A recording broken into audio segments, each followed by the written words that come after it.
My name is Dan Tyminski. I was born and raised in West Rutland, Vermont, and I'm a musician. I have made my life traveling across the country and all over the world, playing for as many people as I could find would have me. I want to write things that I feel connected to, that I feel people will be able to be connected to. And life is funny, and I love to be able to spin it in funny ways. Not everyone has it, just all put together and it's just, cut and dried, things go like this. No, there's a lot of, drama and fear and healing and heartache and humor, and there's just so much. So I want to write about real life. I want to write things that people can connect to.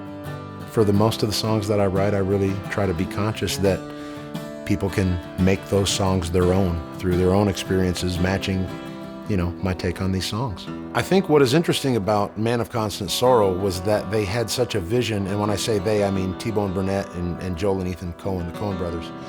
They had such a vision of what was going on behind that song being played, having written the movie and having an exact spot for that song to be playing. And as we were experimenting with how it was supposed to sound, and they were describing to me that, you're trying to play, you just found out that if you really kill this song and you really do it great, they're going to pay you, a whole bunch of money, and, you're starving, you're poor, you just stole the chicken so you could eat.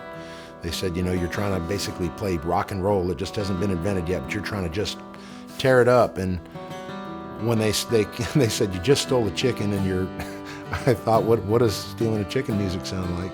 It was just a life-changing experience to see how they brought life to a song that had been pretty much cemented.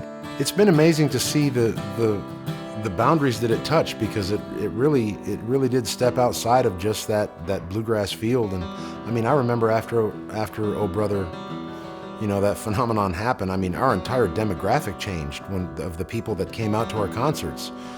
We had a pretty stable, predictable crowd of people that came to hear Alison Krauss and Union Station. And shortly after that, it wasn't just us. I mean, I remember the festivals, like when I was living in Virginia at the time, I remember some festivals that had been going for years and that didn't change a thing. And the next year following Oh Brother, their attendance tripled.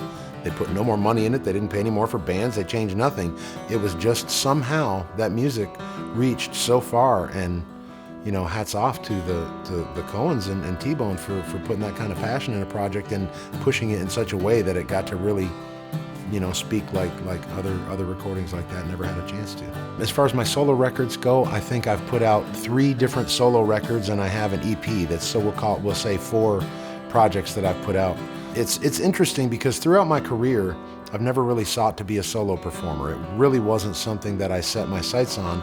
I was so happy, just accompanying whatever band or situation I was in at the time. I think people are going to hear from this point forward, since I'm writing songs and taking steps in the direction I've been moving, I think this is the first time people are actually going to be hearing Dan Tyminski's version of Dan Tyminski. And I'm really excited about it. It's something that, I didn't really I never set out to do, but I find myself at a point in my life where I feel like I have a lot to say through songs, and I'm finding my way with writing to express things that I just didn't talk about in other formats and other situations. So the stuff that I'm recording and playing now is by far the biggest version of me that people will get.